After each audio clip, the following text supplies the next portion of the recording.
श्रोतेहो नमस्कार. आजच्या वृत्तविशेष कार्यक्रमात आपलं स्वागत. राष्ट्रपती द्रौपदी मुर्मू यांनी चेन्नईतल्या एका विशेष कार्यक्रमात तापमान वाढ आणि हवामानातल्या बदलांच्या समस्यांकडे लक्ष वेधून त्या संबंधित आव्हानांकडे तातडीनं लक्ष पुरवणं गरजेचं असल्याचं म्हटलं आहे. आज तापमानात होणारी वाढ किंवा हवामानातील बदलांची कारणं काय आहेत आणि त्यावर नियंत्रण मिळवण्यासाठी काय उपाययोजना करायला हव्यात याविषयी घेतलेला आढावा आजच्या वृत्तविशेषमध्ये आपण ऐकणार आहोत. श्रोतेहो, आज तापमान वाढ किंवा हवामानातला बदल ही जागतिक समस्या बनली आहे. त्याचा थेट संबंध मानवी आरोग्याशी येत असल्यानं त्याची जगातल्या सर्वच देशांनी गंभीर दखल घेतली आहे. आज नियमित ऋतुमानात होत असलेले बदल, ऋतू लांबणं, वातावरण धुसर होणं आदींची कारणं समजून घेणं आणि त्याविषयी जनजागृती करणं आवश्यक आहे. याविषयी पुण्याच्या भारतीय हवामानशास्त्र विभागाचे अतिरिक्त महासंचालक डॉक्टर कृष्णानंद होसाळीकर यांनी आकाशवाणीशी बोलताना सांगितलं.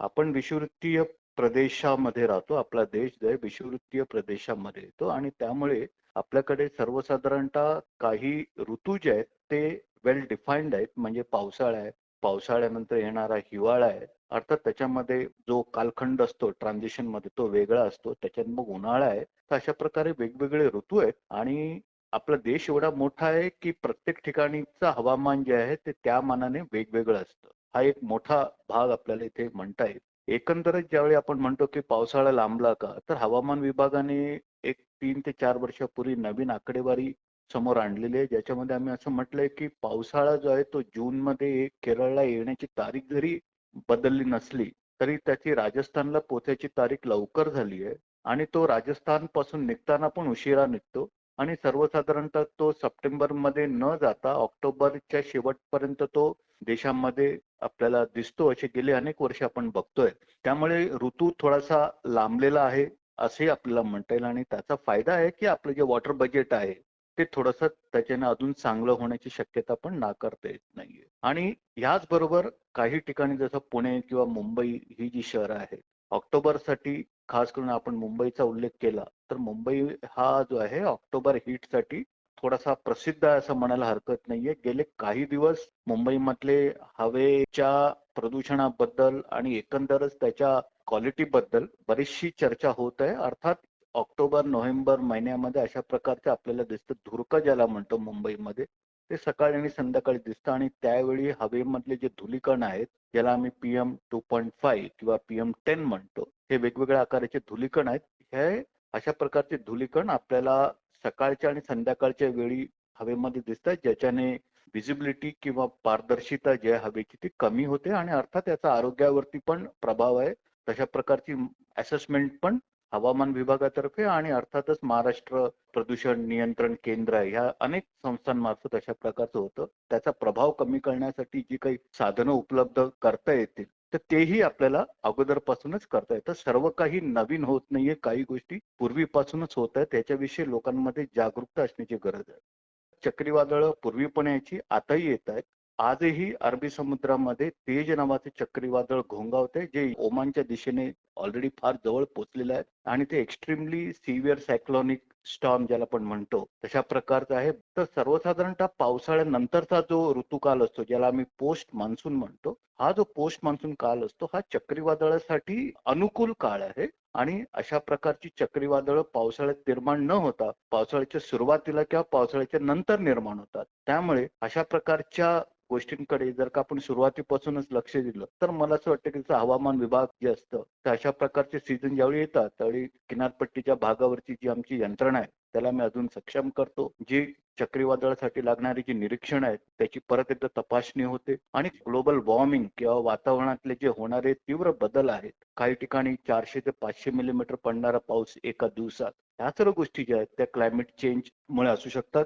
चक्रीवादळं फार मोठ्या वेगाने तीव्रतेने त्यांची तीव्रता वाढतानाही आपल्याला दिसते. पूर्वी अरबी समुद्रामध्ये चक्रीवादळं ज्या संख्येने आता दिसत आहेत त्या संख्येने कदाचित कमी होती, पण त्याचाही अभ्यास करण्याची गरज आहे. त्यामुळे याच्यासाठी वेगवेगळ्या योजना भारत सरकार करत आहे. त्याचाच एक योजनेचा भाग म्हणून मला इथे सांगायला आवडेल, की भारत सरकार हवामान विभागाच्या सहाय्यामधून एक क्लायमेट फ्रेमवर्क सुद्धा निर्माण करण्याची क्षमता आम्ही निर्माण करत आहे. येत्या काही दिवसामध्ये तशा प्रकारची क्षमता निर्माण होईल. त्याच्याने जे होईल की क्लायमेट विषयी जी माहितीची देवाणघेवाण सध्या ज्या स्तरावरती होती ती अजून चांगल्या पद्धतीने अजून सक्षमपणे ज्याच्याने सर्वांनाच त्याचा फायदा होईल. आपला देश कृषी प्रधान देश आपण ज्याला म्हणतो आणि आपले जे इकॉनॉमिक्स आहे, वित्तीय बाब आहे ती कृषीवरती अवलंबून आहे. त्यामुळे क्लायमेट चेंजचा सर्वात मोठा परिणाम जो कृषीवरती होणार आहे त्याच्यासाठी पण वेगवेगळ्या पद्धतीतून अभ्यास होत आहे आणि अजून तो सक्षम करायची गरज आहे.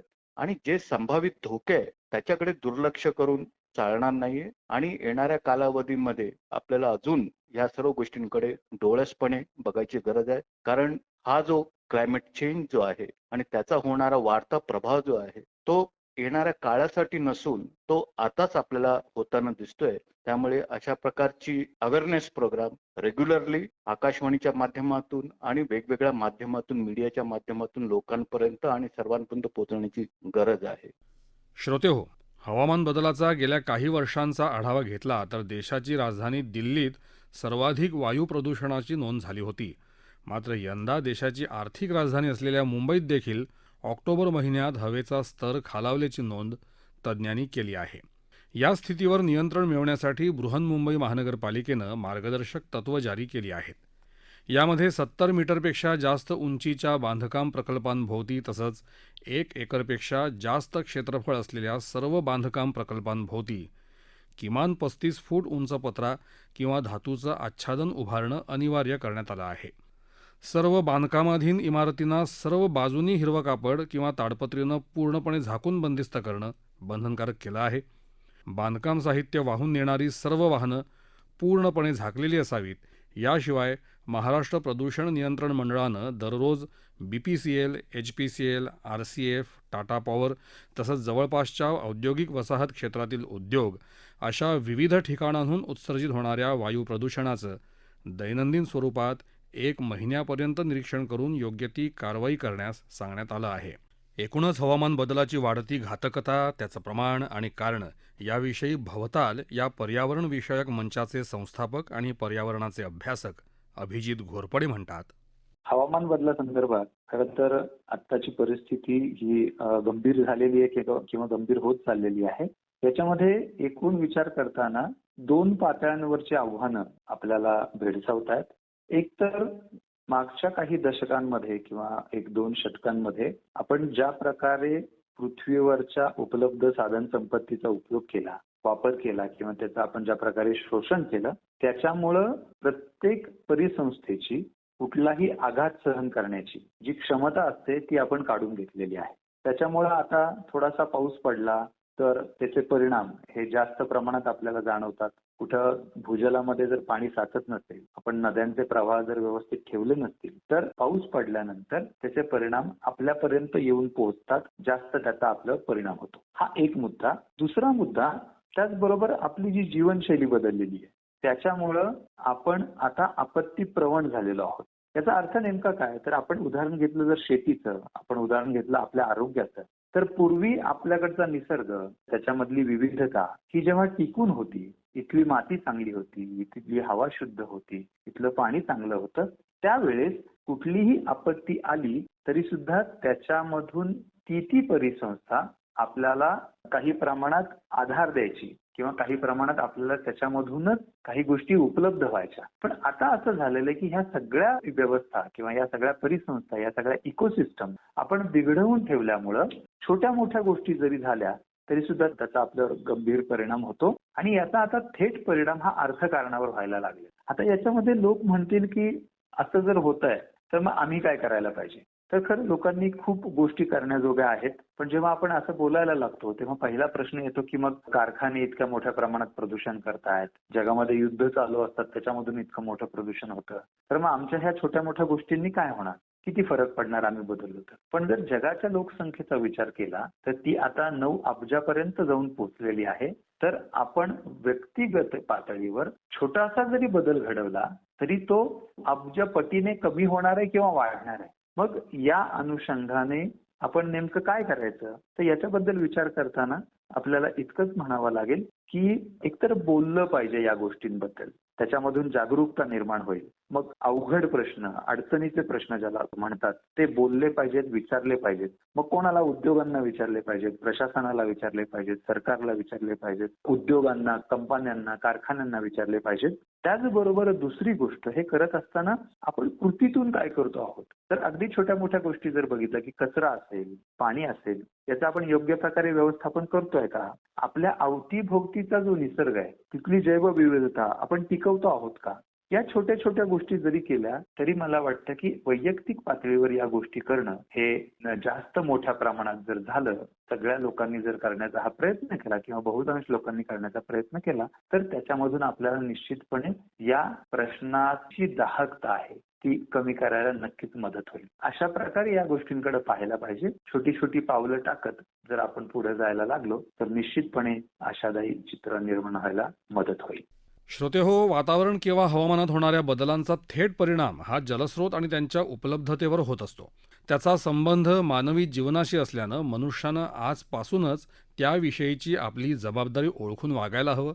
याविषयी पर्यावरणाचे अभ्यासक अभिजित घोरपडे यांनी आकाशवाणीशी बोलताना सांगितलं. हवामान बदलाचे जे परिणाम होतात त्याच्यामध्ये सर्वाधिक कशावर परिणाम होत असेल तर तो पाण्यावर. याचं कारण असं आहे की हवामान बदलामुळं पावसावर परिणाम होतो, त्याच्या वितरणावर परिणाम होतो. मग ते वितरण प्रदेशानुसार असेल किंवा हंगामानुसार असेल, वर्षामध्ये कुठल्या काळामध्ये किती पाऊस पडणार. त्यामुळे पाण्याची उपलब्धता ही हवामान बदलामुळं खूप मोठ्या प्रमाणात अफेक्ट होते आणि ती झाल्यानंतर जेव्हा आपल्यापर्यंत ती पोहोचते, पाण्याची उपलब्धता जेव्हा बदलते, तेव्हा त्याच्यातून मार्ग काढणं हे खूप कठीण होऊन बसतं. कारण आतापर्यंत मागची काही शतकं ज्या प्रकारच्या गोष्टी आपण वापरत आहोत किंवा ज्या प्रकारची जीवनशैली आपली निर्माण झालेली आहे, मग ती शेतीच्या अनुषंगाने असेल किंवा पाणी वापराच्या अनुषंगाने असेल, त्याच्यामुळं या गोष्टीमध्ये आपल्या पाण्याच्या उपलब्धतेमध्ये जर बदल झाला तर निश्चितपणे आपल्यावर त्याचा परिणाम होणार. आता आपण त्याला काय केलं पाहिजे, तर त्याच्याबद्दल बोलताना घरगुती अनेक उपाय आहेत की ज्याच्यामधून पाणी वाचवणं याचा विचार झाला पाहिजे. शेतीवर जे पाणी आपण वापरतो त्याच्यामध्ये आपल्याला कशी काटकसर करता येईल हे पाहायला पाहिजे. हा झाला एक अप्रोच, तो महत्वाचा आहे. पण त्याचबरोबर आपल्याकडे जे उपलब्ध जलस्रोत आहेत त्यांची आपण काळजी घेतोय का? उदाहरणार्थ आपल्याकडच्या जर नद्या पाहिल्या, आपल्याकडचं जर भूजल पाहिलं, आपल्याकडचे तलाव पाहिले, ओढे पाहिले, हे जर पाहिलं तर आपल्याला लक्षात येईल की आपल्याकडे जे उपलब्ध पाणी आहे ते सुद्धा आपण योग्य प्रकारे टिकवत नाही. त्यामुळं तो सुद्धा खूप मोठ्या प्रमाणात त्याचं नुकसान आपण करतो आहोत. एका पातळीवर आपल्याला त्याचा वापर हा कमी कसा करता येईल किंवा काटेकोर पद्धतीने कसा करता येईल याच्यावर काम करायलाच पाहिजे. त्याचबरोबर हे जे आपल्याला उपलब्ध गोष्टी निसर्गाने आपल्याला दिलेल्या आहेत त्या गोष्टी आपण जर व्यवस्थित टिकवू शकलो तर त्या दृष्टीने सुद्धा आपल्याला पाण्याची उपलब्धता वाढवणं शक्य आहे आणि पाण्याच्या हवामान बदलाच्या काळामध्ये जो काही समस्या आपल्या समोर आलेली आहे त्याला किमान काही पातळीवर आपण तोंड देऊ शकू. तशा पद्धतीने आपण आपलं आचरण निश्चितपणे करायला पाहिजे. श्रोतेहो, AQI म्हणजेच एअर क्वालिटी इंडेक्स अर्थात हवा गुणवत्ता निर्देशांक हा दररोज हवेच्या गुणवत्तेचा अहवाल देणारा एक निर्देशांक आहे. म्हणजे कमी कालावधीत वायू प्रदूषण एखाद्याच्या आरोग्यावर कसं परिणाम करतं त्याची गणना या निर्देशांकाद्वारे केली जाते. श्रोतेहो, नुकत्याच झालेल्या G20 शिखर परिषदेतही भारतानं या मुद्द्यांचं गांभीर्य जगासमोर मांडून आपली त्यावरची भूमिका देखील स्पष्ट केली आहे. गेल्या काही दिवसांमध्ये भारताच्या विविध शहरांमधला हवा गुणवत्ता निर्देशांक कमालीचा वाढत असल्याचं दिसून आलंय. त्याचा थेट परिणाम मानवी आरोग्यावर होत असल्यानं आज या समस्येवर समाजाच्या प्रत्येक घटकानं तो कमी करण्यासाठी प्रयत्न करून आपली जबाबदारी पार पाडणं गरजेचं बनलं आहे. श्रोतेहो, आपला वृत्तविशेष हा कार्यक्रम आपण न्यूज ऑन AIR या ॲपवरही थेट ऐकू शकता. यासोबतच आमच्या मुंबई एअर न्यूज या यूट्यूब वाहिनीवर कार्यक्रमाचं ध्वनिमुद्रण आपल्याला कधीही ऐकता येईल. याबरोबरच आजचा वृत्तविशेष हा कार्यक्रम संपला. हा कार्यक्रम आकाशवाणी मुंबईच्या प्रादेशिक वृत्त विभागानं सादर केला. संपादक आणि सादरकर्त्या सरस्वती कुवळेकर, निर्मिती सहाय्य त्रिशरण कांबळे, लेखन आणि समन्वय मनीष कुलकर्णी आणि निवेदन आशुतोष भालचंद्र सावे.